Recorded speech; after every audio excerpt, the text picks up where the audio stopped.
Ya, Assalamualaikum. Ketemu lagi dengan saya, Heri Siswanto, guru olahraga yang suka dengan futsal. Pada video kali ini, kita akan coba bahas tentang bagaimana cara menghilangkan trauma karena cedera. Seperti apa selengkapnya? Saksikan video berikut ini. Upgrade futsal, latihan, strategi, attack, switch, headline, goal, dribble, kill, akun futsal harian Anda. Di Instagram kita, Futsal Upgrade, banyak yang tanya bagaimana cara menghilangkan trauma atau takut bermain pasca cedera. Sebenarnya hal itu jadi umum, tidak hanya di futsal saja. Hampir semua pemain di semua cabang olahraga setelah mengalami cedera, utamanya adalah cedera yang serius, mereka akan butuh adaptasi lagi karena rasa trauma, takut untuk mengulangi gerakan yang sama, karena ada rasa takut akan mengalami cedera yang sama.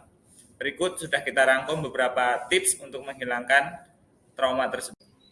Trauma kaitannya erat dengan aspek psikologis, sehingga untuk menjawab beberapa pertanyaan tersebut, saya berkomunikasi, mencari informasi dari rekan-rekan saya yang bekerja di bidang fisioterapi, kesehatan, konseling, kejiwaan, dan lain-lain. Sehingga dari beberapa komunikasi tersebut, saya mendapat rangkuman yang menurut saya itu paling masuk akal dan paling mudah untuk kita bisa kembali dari situasi trauma. Ya. Konsep yang pertama adalah merasa aman.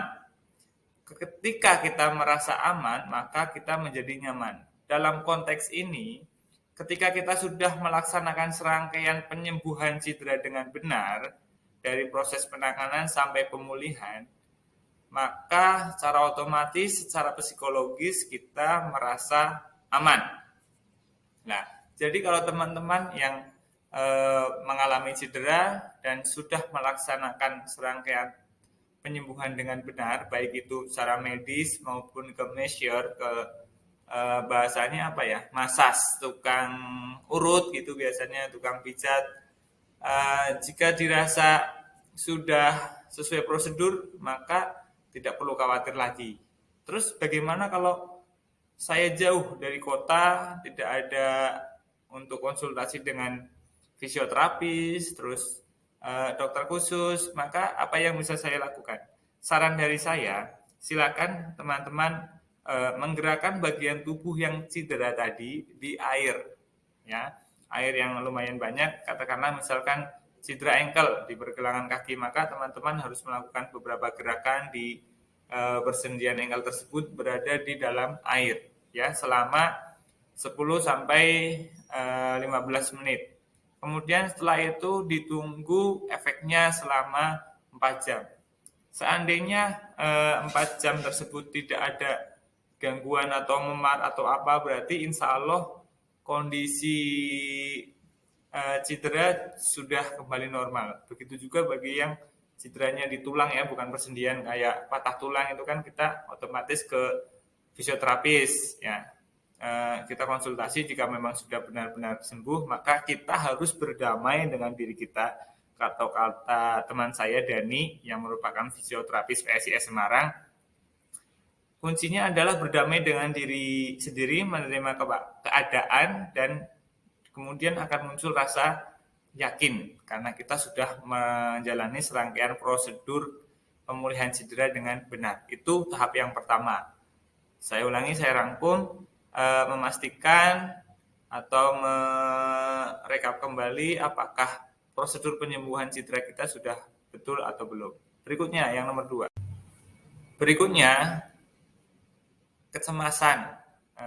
Itu merupakan salah satu faktor kenapa seseorang bisa merasa trauma, ya, kecemasan yang berlebih.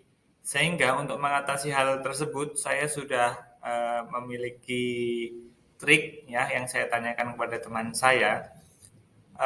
Trik yang bisa kita gunakan adalah tips 3-3-3, ya, yang bisa kita terapkan. Yang pertama adalah lihatlah sekeliling. Kalau kita sudah di lapangan nih, lihatlah sekeliling, kemudian sebut 3 benda yang ada di tempat tersebut. Katakanlah gawang, terus ada rumput, ada penonton. Itu yang pertama, sebutkan tiga hal tersebut. Kemudian sebutkan lagi 3 suara yang terdengar. Ya, katakanlah ada suara kereta yang lewat, ada suara peluit, ada suara penonton, ada suara teman kita, dan kemudian setelah itu sebut 3 hal lagi dari yang merupakan bagian dari tubuh kita, seperti jari, lengan, pergelangan kaki, sambil bergerak santai. Teknik ini sudah teruji dapat mengalihkan perhatian kita sehingga kita tidak lagi terfokus pada cedera kita. Ya, hal tersebut mampu menghilangkan kecemasan ya yang berlebih. Berikutnya kondisi fisik ya. Jadi secara fisik kita harus dalam kondisi prima ya.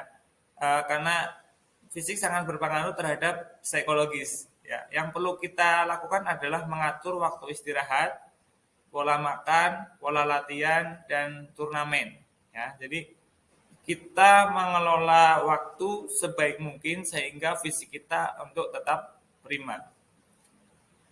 Yang keempat sekaligus dua terakhir ya, bagian yang cedera. Memastikan bagian tubuh yang cedera tersebut memiliki pemanasan yang cukup, treatment tertentu kayak katakanlah kalau bagian ankle berarti kita pakai kinesioterapi, pakai deker gitu untuk mencegah gerakan berlebih ya. Hal tersebut juga sangat berpengaruh terhadap nyaman atau tidaknya diri kita. Baru masuk ini WA-nya dari Dani yang tadi sudah saya sampaikan merupakan fisioterapis dari PSIS Semarang. Ada tambahan trik ya, ini untuk menghilangi trauma adalah dengan meditasi. Ya, terus meditasi seperti apa? Salah satunya adalah dengan mendengarkan lagu-lagu motivasi atau afirmasi.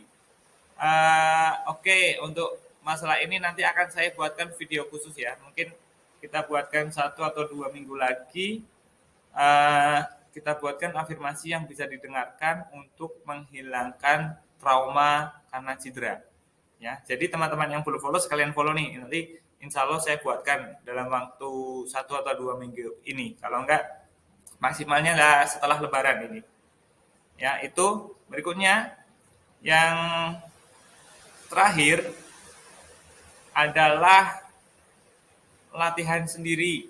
Ya, pelan-pelan dari gerakan yang paling ringan di bagian tubuh yang cedera tersebut. Katakanlah sakitnya ada di pangkal paha. Jadi teman-teman menggerakkan pangkal paha dari pelan dulu, joggingnya juga pelan dulu. Nanti hari berikutnya ditambah 10%, ditambah kecepatannya 20%, hari berikutnya 40%, hari berikutnya 50% hingga sprint 100% kecepatan. Setelah istirahat 2-3 hari, kita coba passing dengan tekanan 20% katakanlah. Setelah itu hari berikutnya tambahi 50%, 60%, 70% sampai passing dengan tekanan 100% kemampuan kita. Itu juga bisa untuk menghilangkan rasa cemas, rasa takut atau trauma. Berlaku juga dengan gerakan lain atau cabang olahraga lain. Demikian dari saya penjelasan tentang itu tadi 5 trik menghilangkan trauma karena cedera dari saya. Semoga bermanfaat dan bagi teman-teman semua yang suka dengan futsal, baik strategi, berita, peraturan, dan lain-lain, silakan jangan lupa untuk follow atau subscribe YouTube kita. Setiap hari kita insya Allah upload tentang futsal. Demikian dari saya. Wassalamualaikum warahmatullahi wabarakatuh. Stay happy.